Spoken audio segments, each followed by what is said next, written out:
let's try to give you a summary of these nuclear reactions.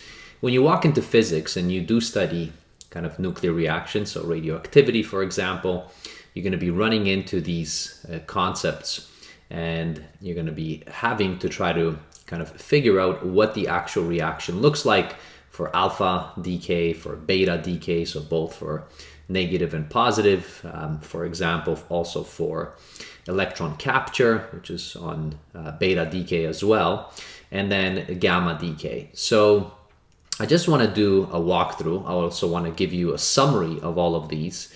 So I've kind of summed these up, okay, in terms of a nice table right here. And I'm going to present and go through several examples with regards to these so that you can get a taste of all of them and then see how you can actually try them on your own.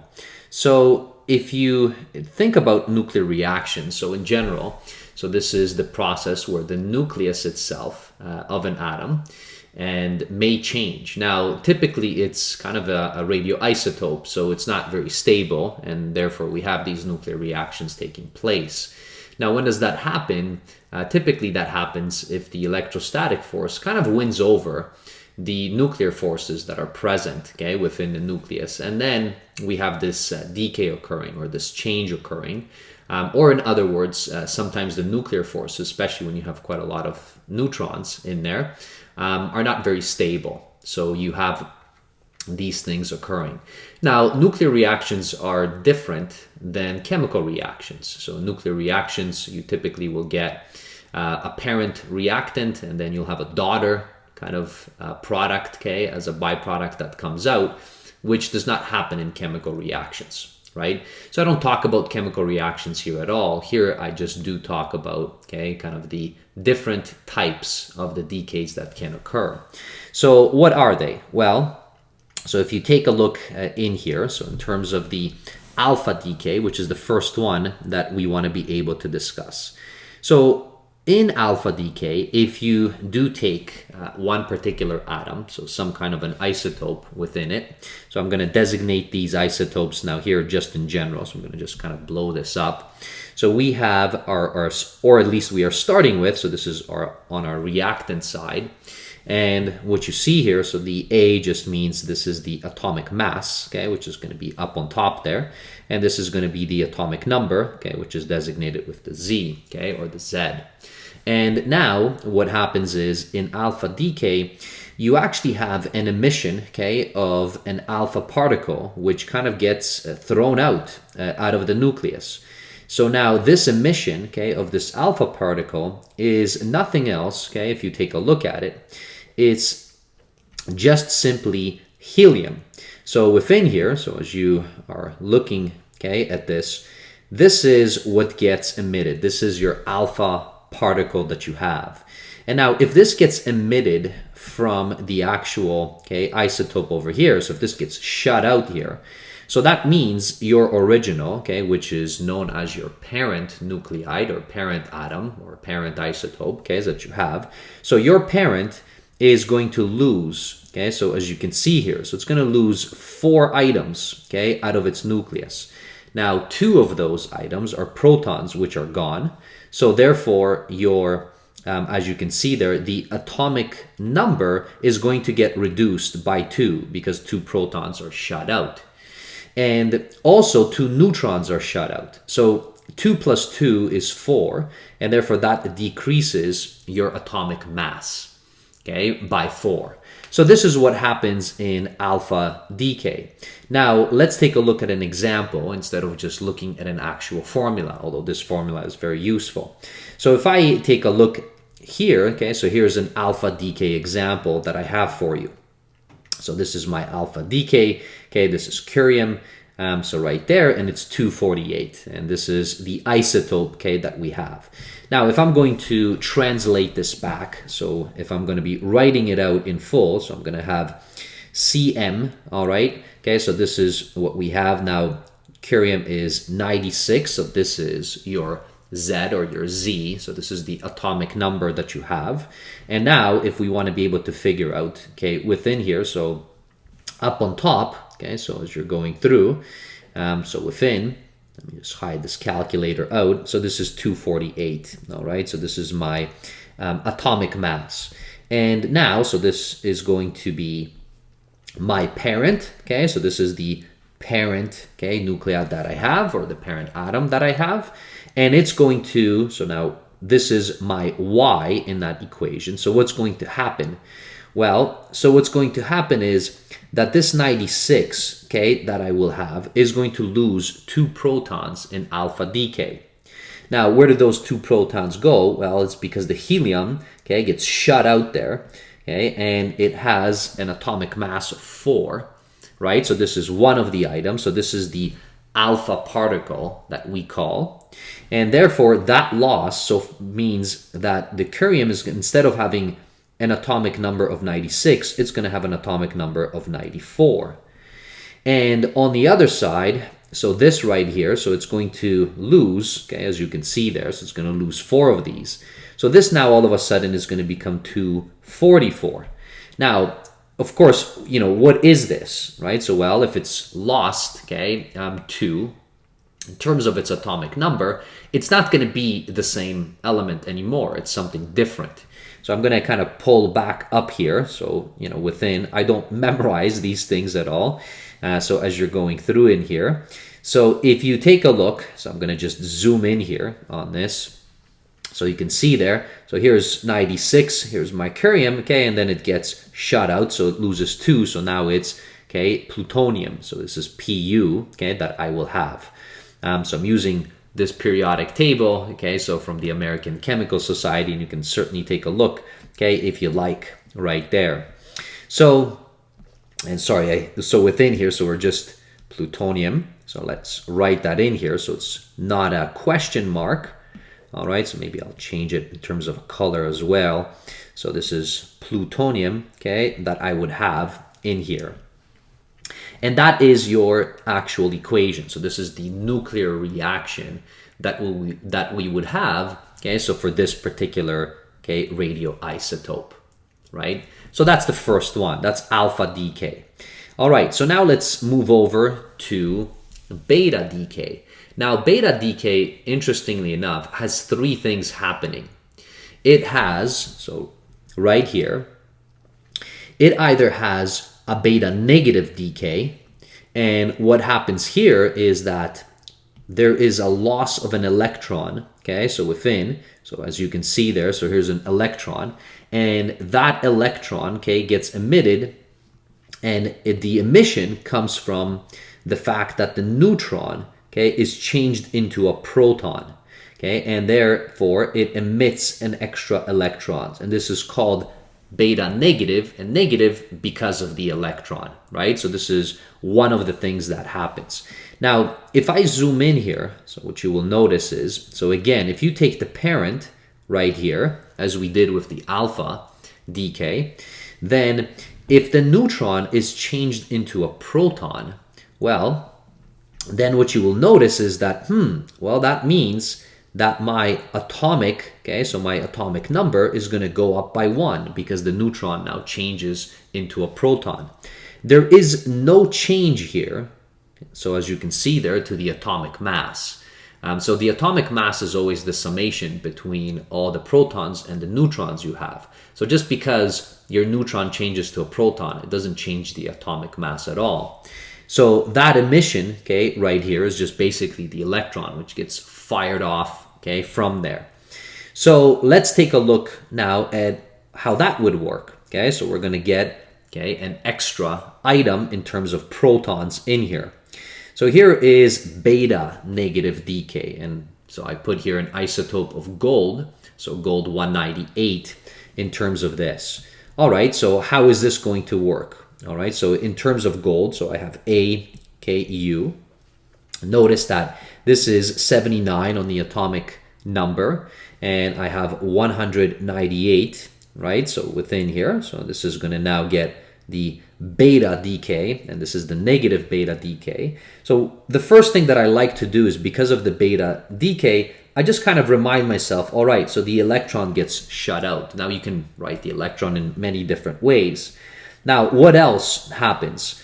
Well, so the 79, because of the fact that one of the neutrons, right, gets fired off and it shoots out this electron from its nucleus, then that means that there's going to be an extra actual proton. So the 79 is going to get changed to an 80.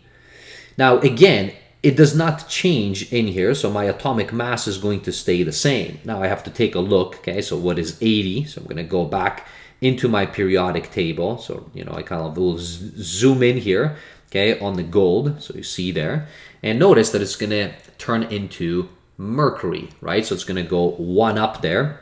Okay, so it's going to go from gold, okay, one up, so it changes back into mercury on this side. So Hg for mercury. So I'm going to just write this in here, and that's going to be my Hg. And that is pretty much it, right? So this is the nuclear reaction that you would have. Now I'm not going to have this arrow in here, so this is how it would look like within there. So that's beta negative decay. So it's the shooting out of the electron that we have. Now, there is an additional one, okay? So there's actually a few betas. There's also a beta decay, which is positive. So there's a positive that we have in here. And this is interesting because for most students, they're not familiar with this. So you would typically think that it's the electrons, right, that we are kind of just are shooting out. Well, there is, okay, actually, what happens is that a proton, so a proton itself, which has no electrons, however, okay, it changes into a neutron by emitting, okay, something that we call the positron, right? So this is what we have in here. So this is the beta particle that gets shut out. And by the way, you know, we had an alpha particle, which was the helium originally. This is, you know, a beta particle, which is your electron, which is shut out there. And this is also a beta particle, okay, sometimes referred to or just simply as a positron. And this is a proton, as you can see there in the description, that basically changes into now a neutron. Now, if that happens, so if I'm going to zoom in into the equation, well, then in that case, your atomic number, so if the proton changes to a neutron, that means it loses one of its, okay, actual protons. And therefore, the atomic number is going to decrease by 1, right? So that's what you have. And in all of these situations, right, so all of these were kind of the parents, right? So these are the parents or the starting off. And you see that all the way down through. Now, all of these, okay, are the actual daughters, right? So these are all the daughters, okay? So those are the changing up. So the nucleus has changed. Now we have a different element, okay, with a different isotope within there. So these are actual known as the daughter nuclides, and the other ones are the parent ones, okay, or the daughter atoms that we have in here. Now, within this process, when you do have something like a parent and then it changes up and your daughter, okay, is different, okay, so it's a different element than it started off, this is called a transmutation. So you can think about that as well and, you know, put it in your notes if you are making notes while you watch this video. So let's take a look. So we're going to have an atomic number which is going to decrease by 1 in beta positive decay. So here is an example of this. So we have calcium, right? So we're going to start off with calcium. So we have Ca. So our calcium, so within here, so it's 20. Now we're dealing with an isotope which has a mass of 39. Okay, so that's right there. And now we're going to go in, and this is a positive, okay, decay. So again, so now I basically just write in, and I write the positron, okay, with a little plus, okay, on the electron side. So that's what we have in there. And now I have to think in and say, okay, well, so it is the actual proton that shoots out this positron, and therefore it's going to become neutron, and therefore it loses one of its atomic numbers. So that's going to be 19. However, because of the fact that we pick up now an extra neutron, the atomic mass will stay the same. So this is going to be still 19. And now we can kind of go back in here. So in terms of, okay, our periodic table, okay, so I'm just going to kind of zoom in here. So now we notice the calcium, okay, so that's what we have, which was 20. Well, if it loses, it becomes potassium, right? So that's what we would have in there. So if I swing back in here, we're going to have this, okay, in terms of potassium. So we can write that in there in terms of that. All right, so that is beta positive decay. Now, the last beta decay, which is very interesting, notice that all of these were actually nuclear reactions where we were shooting something out, right? So the alpha particles, so the helium, we have an electron, we have a positron, but the nucleus is changing and it's kind of decaying. So the word decaying in this case meant that it was losing something out. Now, in this particular case, okay, the last beta decay is known as the electron capture. Now, the electron capture occurs, okay, within the nucleus, so as you can see here. So we are capturing an electron, okay, by the nucleus within here. And what happens is, if we're going to be capturing an electron, then it should be easier for you to understand that this is a conversion. So if you take in an electron in the nucleus, okay, it's going to be binding up with the proton. And then the proton just basically turns into a neutron. So this is very similar, okay, in terms of our notation that we have in here as what we had up above. So in the beta positive decay. So in the beta positive decay, so notice that our atomic number, okay, was shut down by 1. So it was reduced by 1. In here, so our actual parent that we have, also within here, notice that it is atomic number is again shut down by 1 or reduced by 1. And here is the electron which comes in. So basically, in our reactants, this electron gets put back in. So this is not a decay, this is actually a capture that we have in here, but it's still a nuclear reaction. So that nuclear reaction causes this, okay, and our daughter is going to be different again. So this is a transmutation that we have within this process. All right, so let's try to write this down in terms of an electron capture in here. So here's an example that we have, okay, in terms of an electron capture. So we have a potassium, all right? So here is our potassium, which is given to us. So we're kind of starting off, okay, in terms of our potassium. This is potassium 40, right? Okay, this is 19. And now all of a sudden, what we will have, okay, as you're going through, so this is going to now gain within there, and that's going to gain our electron right there. Okay, so this is going to gain our electron, and as we're shooting back out here, right? So what's going to happen, okay, within there? So something is going to lose, right? So this electron capture. So what is actually being lost here, okay, in terms of the electron capture right there? Well, so the electron capture results in, so this is going to become 18.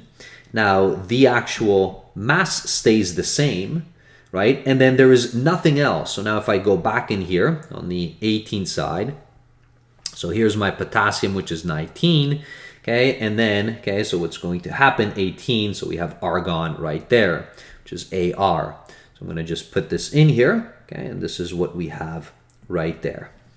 So there you have it. So that's my electron capture. The last concept in nuclear reactions that we have is gamma decay. Now, gamma decay is different. In all of these cases, we actually had particles, okay, that were either shut out or were coming in. Positrons, electrons, right? And then we have a helium, okay, which gets shut out. This last one is not capturing anything. Okay, so this actually happens is when you have, in this case, your parent right here. Notice that there's a little star here, okay, that we put in here. This little star is telling us that this is in an excited state. So this nucleus is in an excited state. It's not very stable, and it wants to become stable, right? So it's basically, you can almost visualize like it's kind of vibrating, something is wrong. Okay, so it needs to change, Okay, it needs to come back to a different energy level. And what happens is that it transitions back in. So within here, so there's a transition from an excited nucleus to a lower energy state. Now, in order to be in a lower energy state, you must give off some energy.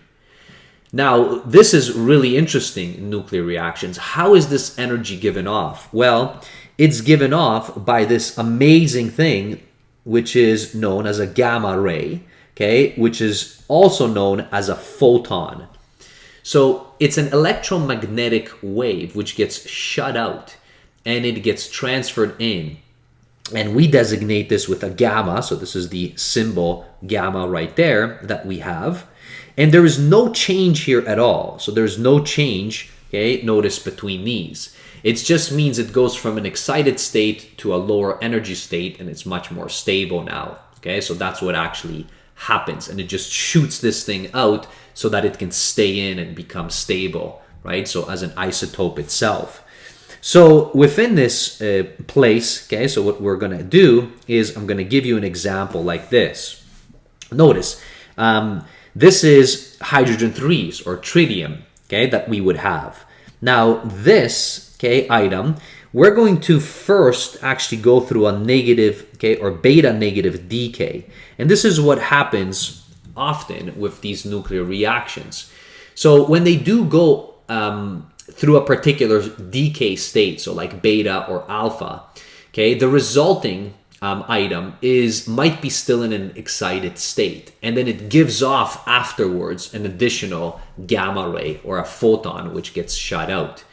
Okay, so this is going to be a two-step process. First, we're going to do a step process in terms of beta negative decay. So we're starting off with hydrogen. This hydrogen is 3, okay, and 1.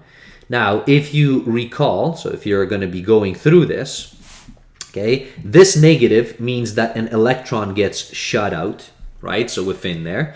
Now that electron which gets shut out, so if you go back in here, so you will notice that your beta negative decay, so within here, so that changes one of the neutrons to a proton.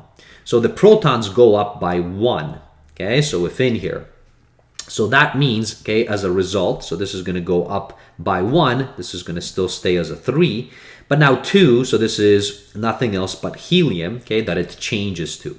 This is beta negative decay process, right? And now as this actually occurs, okay, so as you're going through in here, then what will happen is, okay, that you will have this kind of next, okay, so it's not going to be in a very happy state, it's going to be in an excited state, and it's going to be giving off a gamma, okay, decay, so a gamma particle or gamma ray or a photon which gets shut out, okay, as you're going through. So now all of a sudden, right, so within here, so this changes back, and now you have, you know, a helium, okay, within here. And this helium that you have, so this is, you know, 3 and a 2, is in some form of an excited state in here. So, you know, in an excited state, so we typically will kind of designate it like this, and this helium, so as you're going through, so it's going to still be exactly the same. But that excitement, okay, within that nucleus is going to give off, okay, a gamma ray or a photon which gets shut out. And this is the gamma decay, okay, that we would see in here. There's no changes, okay? So the parent, okay, and the daughter, right? So, you know, daughter in terms of a change, okay, they're exactly the same. So this is not a transmutation. This is just simply giving off energy as a photon or as a gamma ray. So there you have it. So you've seen now numerous examples, okay, as you're going through. You have this kind of wonderful summary, okay, so I can do this. You can do a screenshot if you like, okay, of this particular item or of this table, which kind of summarizes these things for us.